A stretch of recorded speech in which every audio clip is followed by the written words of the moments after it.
So thinking about some of the students and clients I've worked with that I really respect and appreciate the most. I mean, there have been a lot of very successful people that I've had the privilege of supporting, and I'm honored to have made the contribution I've been able to make in all those cases. But the ones that I'm really impressed by are not the ones that already have so much going for them, and I just kind of was able to plug in a strategy or advice and they just ran with it.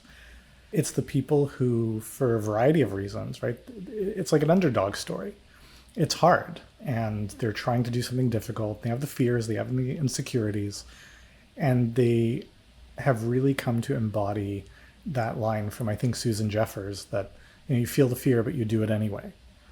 And like both parts of that are important. Like I love that they do it anyway, but they also feel the fear. Like sometimes we get on calls and I've got to talk them off a ledge and help them process things, and sometimes they've got to do that on their own. That's They feel it for real. They don't ignore it. They don't push it aside. It's there. It's real. And at some point, okay, it's time to just get in motion and do things, right? The thing I appreciate most about the clients that I do appreciate the most is what happens after the call, right? They can have the fears, they can have the insecurities, they might report back on those things, but they are also taking imperfect action and moving forward, right? They understand the whole thing that like, you don't build your confidence and then go do something. In a place of fear, you go do something and that builds your confidence. That's the order. For some people, it just comes more naturally than others. Some people have a more natural, like just get to it, get her done kind of attitude.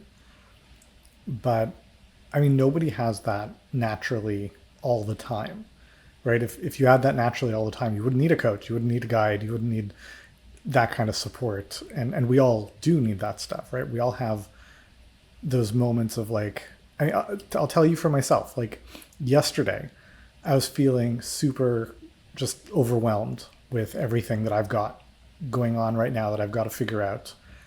And this morning, like I woke up still feeling that. And I was like, okay, it's time to put that aside and work the problem.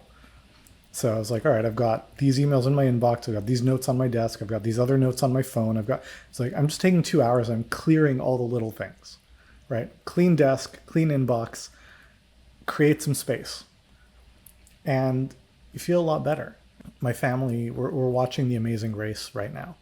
And last night, there was an episode where this pair, it's two best friends who are like doing The Amazing Race and all the challenges. And they had a really big setback. Like they chose the wrong thing, and then they made a mistake, and they're like falling well behind.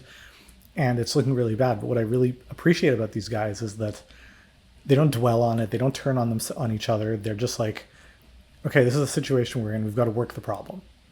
And so, have your freak out for a moment if you need to, but then it's time to work the problem.